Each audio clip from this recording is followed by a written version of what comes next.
Good, Matt. All right, it's 5 o'clock, May 15th. I'll call the meeting to order. Please rise for the Pledge of Allegiance. I pledge Allegiance to the flag of the United States of America and to the republic for which it stands, one nation, under God, indivisible, with liberty and justice for all. Alicia, will you please do roll call?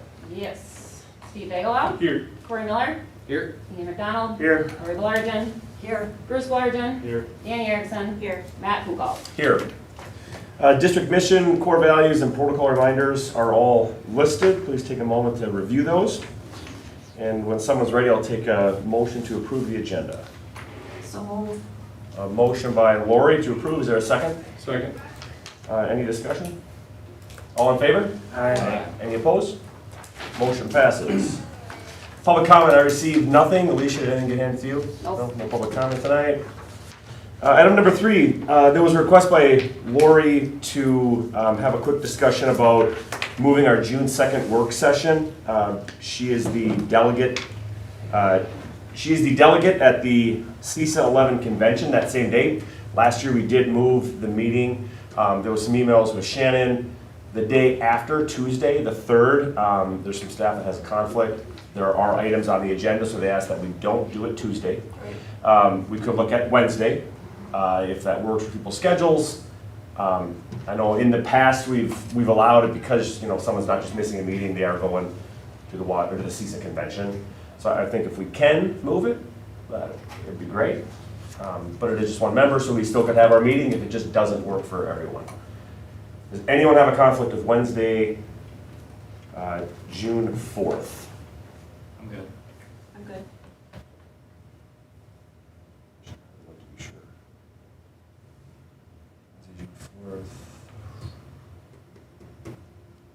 Make it Ian? You can do it? Yeah. Corey? Or Steve? Can do it.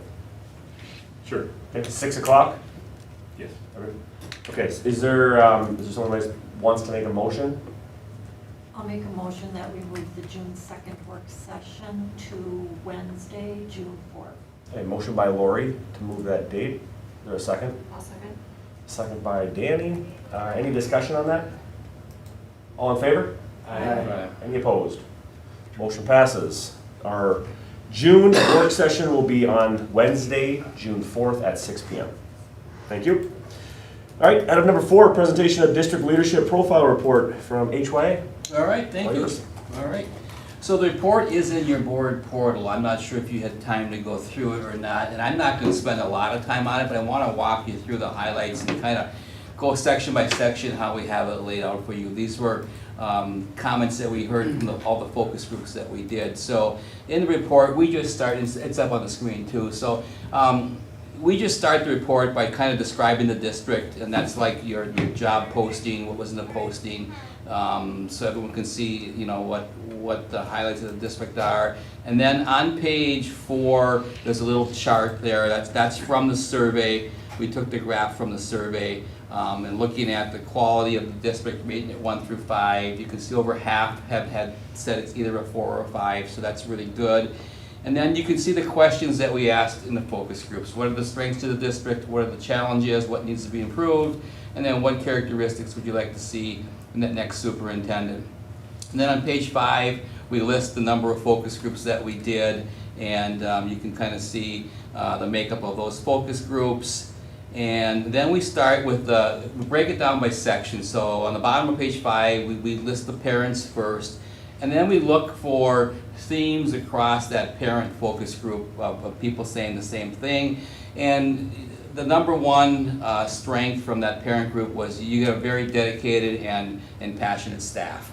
And then you can read through those bullet points. They also talked about great facilities. It's amazing how you have the one campus, everything together. That came up in every single group.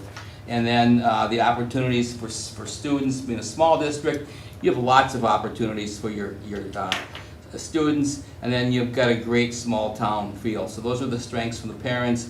And then when they talked about what the challenges were, they did say some school board governance needs to be a little governance training on boardsmanship. They talked about the district could improve in communication and transparency. increased community engagement, and then staffing, concerned about retaining and keeping staff, and that's a theme in every single district, trying to keep staff within your district.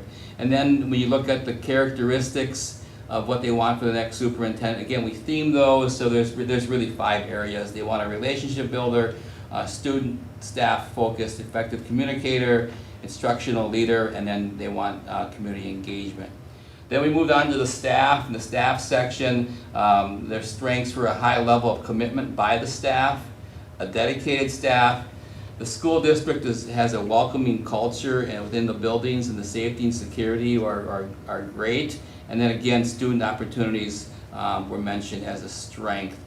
Challenges, again, we see transparency and trust across the district, staff retention and stability.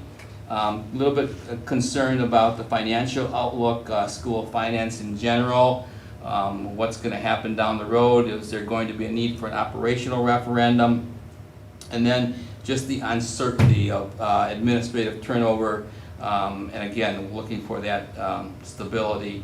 And then the characteristics, they would like to see someone who's approachable, that collaborative leader, educator, focused, effective communicator, and a relationship builder. Relationship builder came up over and over. High school students.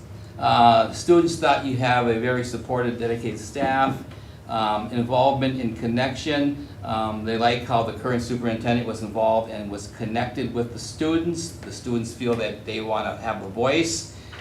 Strengths in the music program, advanced class opportunities, positive school environment, and then again, the courses, the extracurricular activities, the facilities well maintained. So that came from the students. Challenges: high school students thought that there is some bullying and some disrespect among some students. The quality of the food in the lunch program, that comes up in quite a few reports. So that's again something that the new superintendent can look at. Staff and coaching, some expressed concerns about some coaches and lack of respect for some teachers. School policies, specific policies like the phone restrictions, the bathroom passes kind of came up, and then some external factors about challenges related to the school board. Again, this goes to some book banning and some negative attitudes that they mentioned. And then when you look at the characteristics of the students, they want someone that's engaged, they want an effective leader, someone that's fair, positive, and supportive. And then when you get down to the school board, strengths, the facility, the location, community support, dedicated caring staff, the curriculum and the achievement level, you've got great test scores.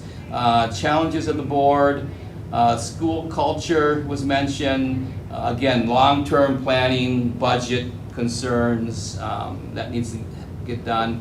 Communication and transparency, and then some room for some academic growth or some academic improvement. And then staffing concerns, again, trying to retain quality staff across the district is a concern for the board. Your top characteristics, what you would like to see is a clear, concise communicator, a leadership person, someone that has experience, especially in instruction and finance, community-minded, and then some great interpersonal skills. So those were what we saw in each of the individual groups. But then what we did is we looked for themes across the board. So we looked for what did every group mention, and then when you combine it, now I'm on page 14. So when you combine it, the strengths, dedicated staff, strong community, the facilities and location, were by far, every group across the district had that as a strength. And then the same is true for the challenges. All groups mentioned board leadership and development, looking for some board governance work, working together. Communication and transparency was mentioned in every group. Financial stability, again, this goes with school funding, the uncertainty of school funding and where it's going to go. Are you going to have to go to the operational referendum, and staff retention and recruitment. And then when you look at those desired characteristics of the next superintendent, again, themes across all groups, someone experienced, collaborative leader, effective communicator, community-minded, and student and educator focused. And then when you get down to those desired candidate profile, someone that's actively involved in the community, a trust builder, a cultivator of growth and continuous improvement, approachable, and someone that is compassionate. And then when you start on page 17, you can just see individual comments that were mentioned. We just kind of bullet pointed those through each group. I'm not going to go through those, but you can kind of see what each group said with the strengths, challenges, and then characteristics. And then when you go down to page, after page 23, it says data brief. So this is something new.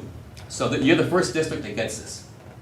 So ECRA is an analytical company that actually owns HYA. So it's the same owner, the person who owns ECRA owns HYA. And, then, and so they put together all this state analysis, data, and so these are reports that they offer to districts. And they wanted to start including this in the profile report for any school that does an HYA search.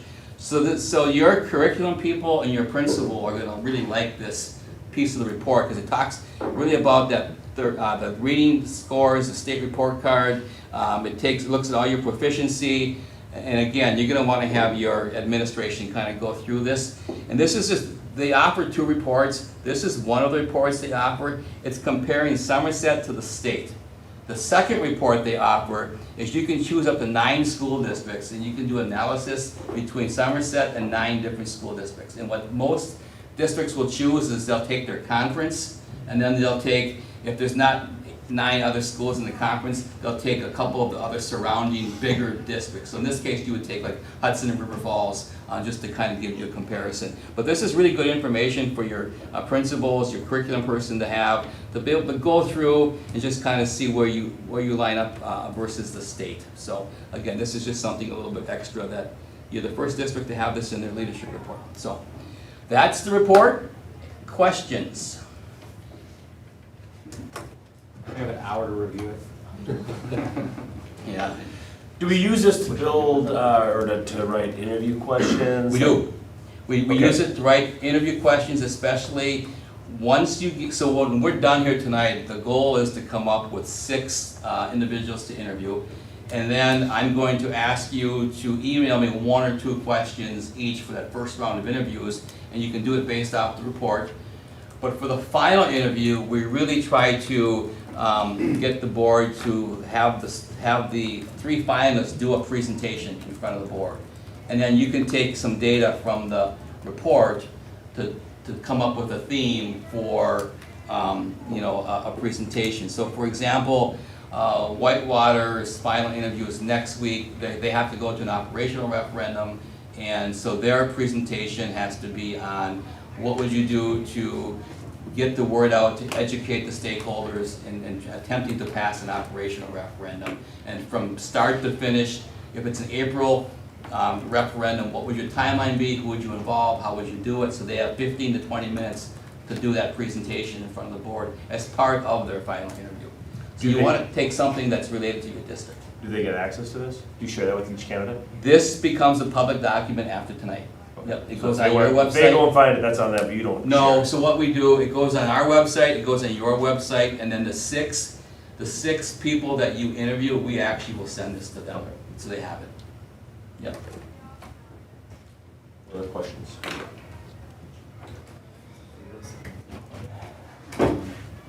Just thank the people that took the survey. Yep. Comments, and that's. Yeah, I think That's people helpful. were open with us and with some good discussions. And who attended the focus groups? How many total attended the focus groups?